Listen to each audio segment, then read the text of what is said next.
खबरें तफसील से। दिल्ली में इंसदादे दहशतगर्दी एजेंसियों की कौमी कॉन्फ्रेंस जारी है। इस मीटिंग में एटीएस और एसटीएफ के हुक्काम और ओहदेदार शरीक हैं। इस मीटिंग से खिताब करते हुए एनआईए के डीजी योगेश ने कहा कि बिहार, कर्नाटक, केरल, महाराष्ट्र में जमातुल मुजाहिदीन, बांग्लादेश सरगर्म हैं। इन्होंने मजीद कहा कि 125 मुश्तबा अफराद की जानकारी मुताल्लिका एजेंसियों के साथ साझा की गई है। तो ये मीटिंग जारी है। आपको बता दें कि दिल्ली में मीटिंग ये जारी, आपको सीधे ले चलते हैं इस मीटिंग में। Accessibility of the high technology makes the evidence and collection of evidence very, very difficult or more complex. The third is the approach of the judiciary is to treat the terrorism cases at par with the cases of ordinary crimes. They apply the same benchmarks and the standards. Building up the evidence, for example, say in a case you can get many eyewitnesses. Where do you bring the eyewitnesses in terrorism cases? Firstly, there are very few eyewitnesses. These are not the things that are done. And secondly, who will dare himself and take the thing of it? He, his family, it is very, very difficult for any ordinary citizen to come in the court of law and depose against dreaded Jaish-e-Mohammed or a Lashkar-e-Toiba terrorist. So these are the things which makes it the great challenge, and that's why I compliment all of you and I compliment the NIA that they have withstood this challenge and have been able to bring about those successes and glories in the future of it. But what is going to be the future? Are these challenges going to become less or more, or we have reached a plateau and we can probably get satisfied that, well, whatever has happened and now we are probably pretty well? No, certainly not. Actually, it's just a beginning of a much more difficult period. What is happening is this, that wars are increasingly becoming cost-ineffective instruments of achieving your political or strategic objectives. Nobody can afford the wars these days because they're cost ineffective. They're very, very expensive. Not only in terms of the money, but also in terms of the lives that would be lost. But the most important thing is that you are not sure of the victory. Even in spite of the fact that you have got a superiority in terms of your resources, in terms of your weapons, in terms of your technologies, you are not very sure whether the Americans with all their strength could get what their political or military objectives were in Vietnam, or the Soviets could get it in Afghanistan, or the Americans. So it is no guarantee for that. So increasingly the reliance from the instrument of war is to instrument of covert action. And in the instrument of covert action, terrorism, and it's not only the terrorism is only one of the manifestations of the covert action that the adversarial powers will be using against you. It will take many forms, and it is taking many forms. We can talk about it at some other point, but here we are talking about terrorism. But terrorism is one of the important ones. It is a low-cost, sustainable option. NIA की तरफ से कहा जा रहा था और NIA की सताइश भी की जा रही थी। आप सीधे तौर पर इजहार ख्याल सुन रहे थे और इस मीटिंग में क्या कुछ बातें की गई हैं। एसटीएफ और इंसदादे दहशतगर्दी एजेंसियों की कौमी कॉन्फ्रेंस हुई और इस मीटिंग में एटीएस और एसटीएफ के हुकाम ओहदेदार शरीक रहे और इस मीटिंग की बड़ी बातें क्या कुछ रही। हमारे साथ हमारे नुमाइंदे शंकर आनंद जुड़ रहे हैं दिल्ली से, उनसे जानने की कोशिश करेंगे। शंकर, बताइएगा कि इस मीटिंग में क्या कोई एसटीएफ और एटीएस की तरफ से इंसदादे दहशतगर्दी की तंजीमें हैं, ऐसे में क्या इनकी तरफ से कोई फैसला मुरतब किया गया है, लिया गया है, या फिर एनआईए की जिस तरीके से हम प्रेस कॉन्फ्रेंस सुन रहे थे इसमें आला-ओहदेदार की तरफ से कहा गया कि एनआईए हर लेवल पर लड़ने के लिए पूरी तरीके से तैयार है? देखिए, आज देश में आतंकवादियों से लड़ने के लिए सबसे बड़ी एजेंसी एनआईए के तौर पर उभरी है और एनआईए लगातार तमाम राज्यों के एटीएस और एसटीएफ के साथ में संपर्क में जुड़ी हुई है। लेकिन किस तरह से एसटीएफ को एक्टिव होना पड़ेगा, किस तरह से एटीएस की टीम को एक्टिव होना होगा, जिससे कि शुरुआती तौर पर जो ग्राउंड रिपोर्ट से टेररिज्म से संबंधित जो तमाम जो इनपुट्स हैं वो यहाँ पे मिल सके, इसके लिए बैठक काफी महत्वपूर्ण है और इसके लिए ही तमाम राज्यों के एटीएस और एसटीएफ के अधिकारियों को यहाँ पे बुलाया गया है। हालांकि इस मामले में आज कार्यक्रम की शुरुआत में ही जो सबसे पहले डीजी जिस तरह से बकायदा एनआईए के डीजी ने उन्होंने वाईसी मोदी ने एक्सप्रेस कर दिया कि जिस तरह से अगर बांग्लादेशी कुछ आतंकी गुट की अगर बात करें तो बांग्लादेशी आतंकी गुट जो है भारत में एक्टिव होने का प्रयास कर रही है और खासकर बिहार, कर्नाटका समेत जो कई राज्यों में बाकायदा ये अपने पांव पसारने की तैयारी कर रही है। तो जेवीएम ग्रुप को किस तरह से बाकायदा इस पर कार्रवाई किया जाए, किस तरह से इस पर लगाम लगाया जाए, इस मसले पर बाकायदा चर्चा हुई और उन्होंने साफ तौर पे कहा कि जो बांग्लादेशी में जो गुट है वो उसमें कई ऐसे गुट हैं जो पाकिस्तान से सीधा संपर्क में है। तो एक तरह से कहा जा सकता है एक अलर्ट है और इसके साथ ही जो एनआईए किस तरह से आगे के ऑपरेशंस को अंजाम देना, हालांकि शुरुआती तौर पे जो पहला जो सेशन है, पहला सेशन में मीडिया को जरूर अलाउ किया गया, लेकिन बाद का जो सेशन होगा जिसमें तमाम अधिकारी होंगे और आपस में बैठ करके इस मामलों पर चर्चा करेंगे, उसमें मीडिया को एंट्री नहीं दी जाएगी। लेकिन उस मामले में ऑपरेशन से संबंधित तमाम मसलों पर विस्तार से बातचीत होगी, किस तरह से आतंकवाद के मसले पर और राज्यों में तमाम राज्यों में किस तरह से शुरुआती तौर पर ही जहां पर आतंकवाद अपने पांव पसारने की कोशिश कर रहा है बाकायदा, वहां पर किस तरह से शुरुआती तौर पर ही उस पर लगाम लगाया जाए, तो जिससे कि वो एक बड़ा आतंकी कोई हमला ना हो सके, कोई बड़ा आतंकी कोई गुट तैयार ना हो सके।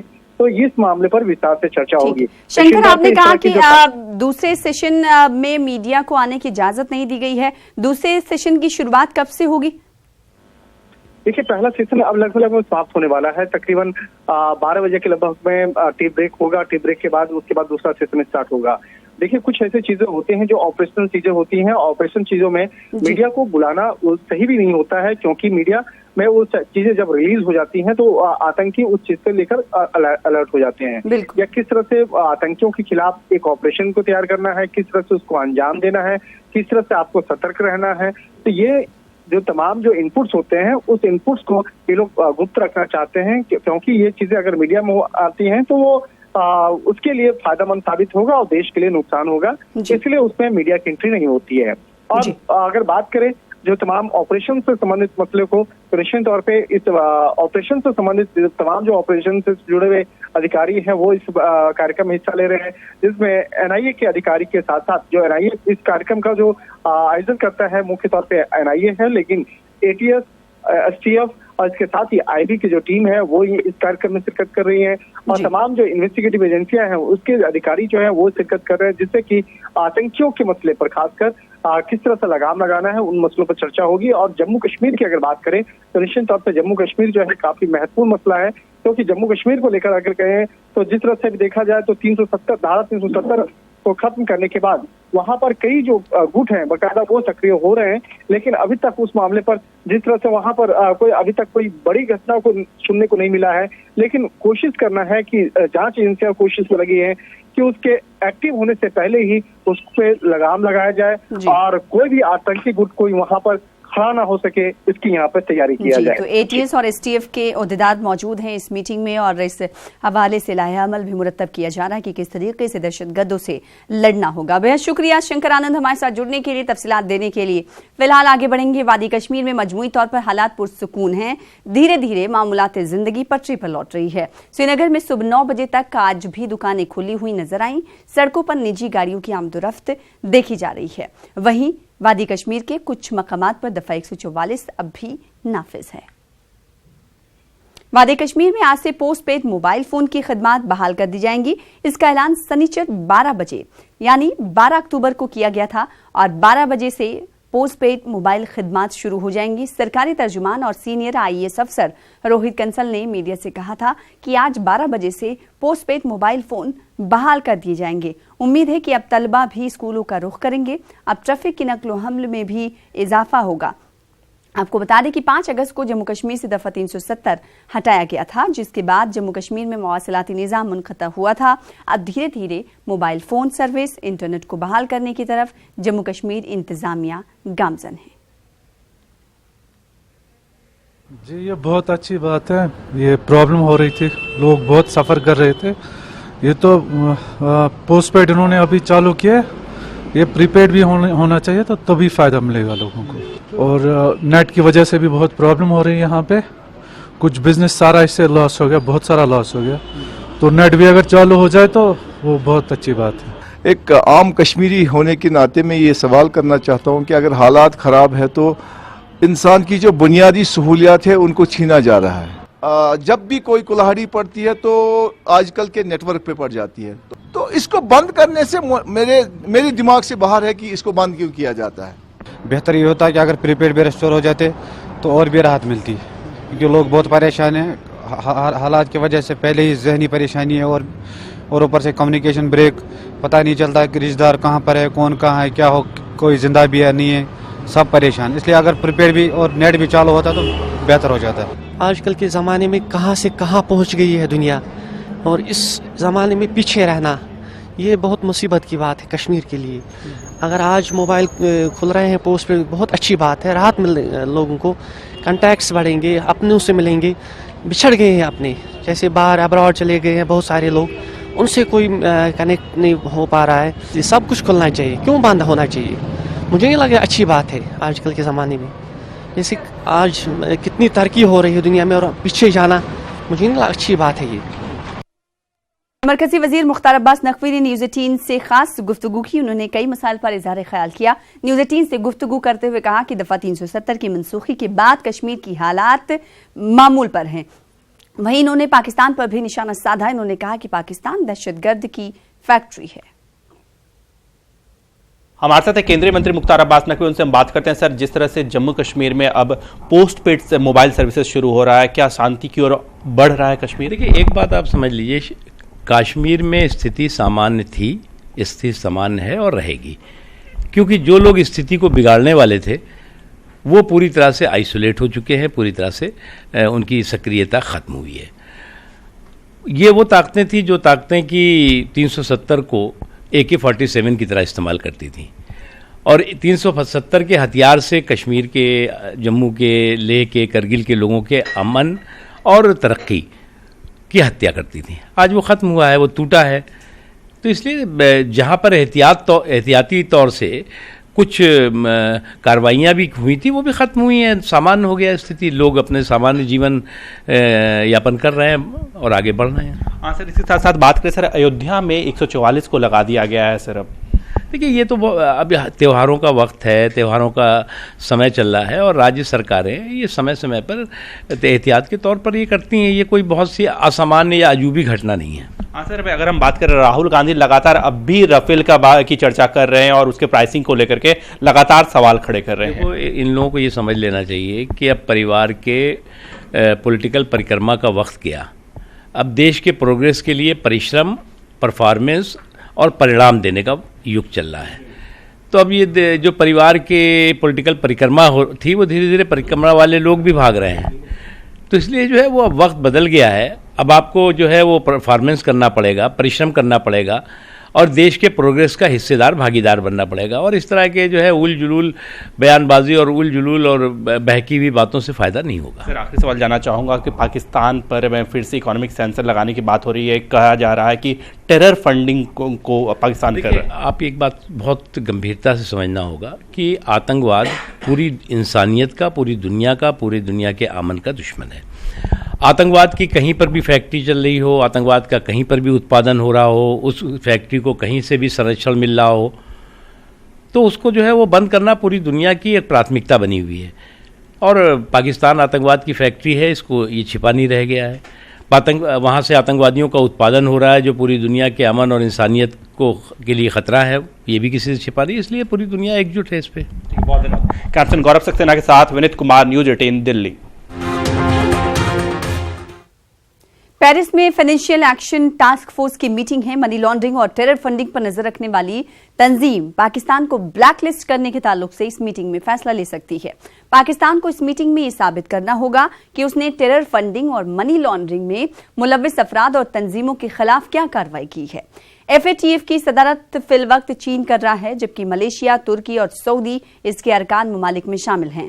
तंजीम की ज़ैली शाख एशिया पैसिफिक ग्रुप ने पाकिस्तान को ग्रे से डाउनग्रेड करके ब्लैक लिस्ट में शामिल करने की सिफारिश की है।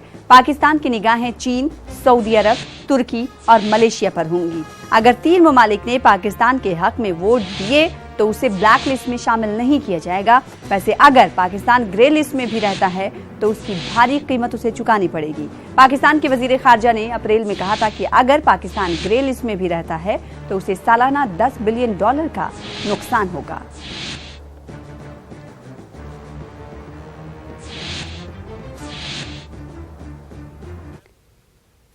दिल्ली की एक खुसूसी अदालत में आज साबिक मरकजी वजीर पी चिदम्बरम की पेशी है। अदालत ने यह हुक्म आज ईडी के जरिए पूछताछ के लिए दाखिल की गई अर्जी के बाद दिया है। दरअसल ईडी ने आईएनएक्स मीडिया केस में अर्जी दाखिल करके चिदम्बरम की पेशी की मांग की थी। ईडी ने अपनी अर्जी में कहा था कि आईएनएक्स मीडिया मामले में पी चिदम्बरम से पूछताछ की जरूरत है। आपको बता दें कि पी चिदम्बरम फिलहाल तिहाड़ जेल में हैं।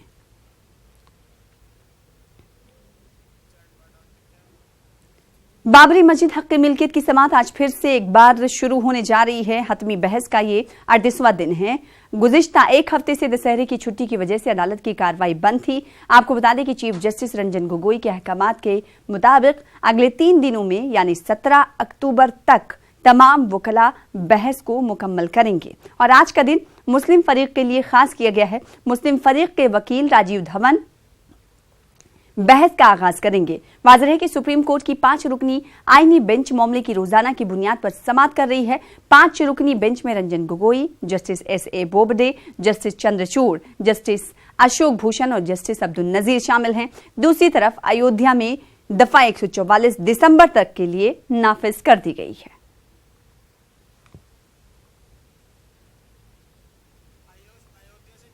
और हमारे साथ हमारे नुमाइंदे अयोध्या से निमेश जुड़ रहे हैं, उनसे जानने की कोशिश करेंगे। एक तरफ समाअत हो रही है, सुनवाई हो रही है और काफी अहमियत की हामिल है ये सुनवाई, क्योंकि 3 दिनों के बाद ये सुनवाई काफी दिनों के बाद हो रही है, जो छुट्टियां की गई थी।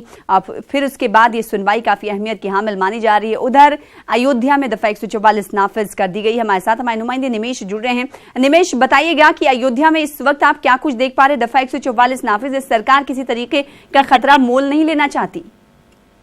जी बिल्कुल, मैं बता दूं आपको कि धारा 144 इसी उद्देश्य से लगाया गया है कि अयोध्या के माहौल के साथ कोई छेड़छाड़ ना हो, कोई राजनीतिकरण यहाँ ना होने पाए। हालांकि इस धारा 144 को थोड़ा लचीला रखा गया है क्योंकि यहाँ पर दीपोत्सव है और दीपोत्सव के बाद कई अहम त्योहार हैं। कार्तिक मेला है, चहलड़ू का त्योहार है और फिर संभावित फैसला जो आना है वो नवंबर माह में, वो भी है।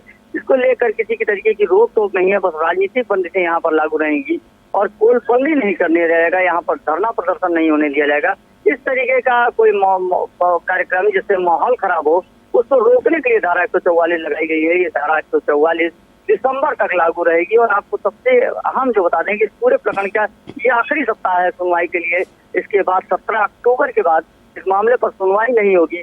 तो अयोध्या की संवेदनशीलता को देखते हुए यहाँ का प्रशासन कोई जोखिम नहीं उठाना चाहता और प्रशासन की साफ मंशा है कि अयोध्या का माहौल ना खराब हो, इसके धारा 144 लगा दिया गया है जिससे कि अयोध्या में राजनीति करने वाले लोग आकर यहाँ का माहौल या यहाँ का माहौल खराब न करवाएं। जी निमेश, धारा 144 के निफाज का आज पहला दिन है, दिसंबर तक ये लागू रहेगा।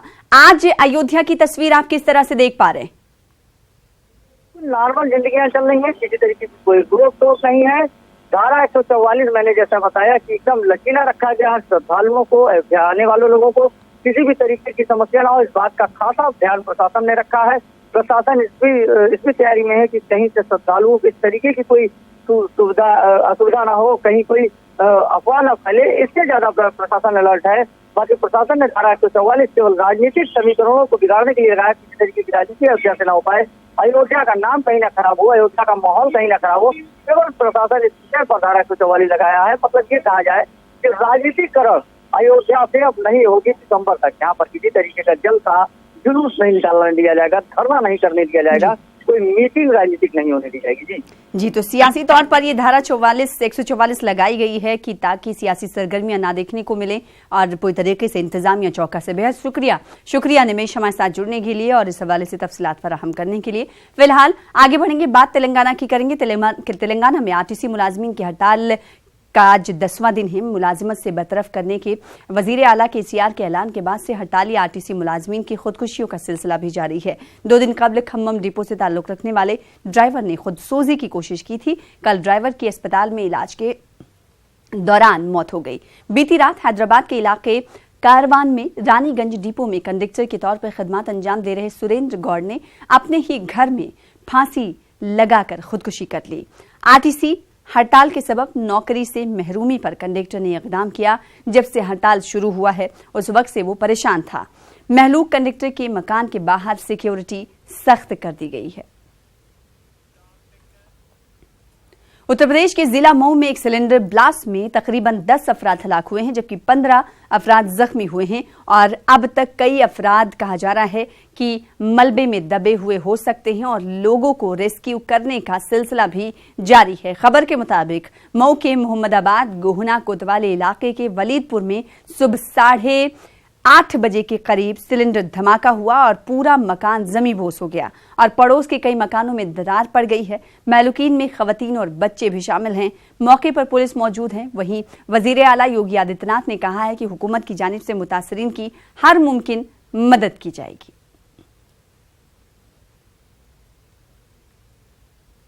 मौके पर रेस्क्यू कार्य जारी है। सब पुलिस को सूचना मिली, पुलिस तत्काल पहुंची, मलबे से लोगों को निकाला गया है और अभी एनडीआरएफ की टीम से भी बात की गई है क्योंकि उनके पास गैस कटर्स वगैरह पर्याप्त संख्या में होते हैं। जैसे ही मलबा क्लियर हो जाएगा उसके बाद धीरे धीरे पूरे एरिया को सैनिटाइज किया जाएगा। क्या सर इस समय अभी और भी मलबे दबने की संभावना है या रेस्क्यू कब तक चलेगा? क्या मैनुअली जितना रेस्क्यू किया जा सकता था उतने लोगों को यहाँ से निकाल के भेजा जा चुका है और अब जो मलबा आप देख रहे हैं आपके सामने है, इसको जेसीबी और अन्य माध्यम से, गैस कटर के माध्यम से हटाया जा रहा है।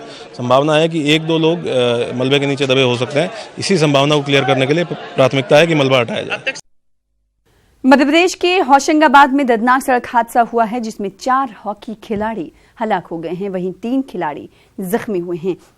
दरअसल बेकाबू कार दरख्त से टकरा गई जिसमें एमपी हॉकी अकादमी के तमाम खिलाड़ी सवार थे। यह हादसा NH 69 पर रेसलपुर गांव के करीब हुआ है।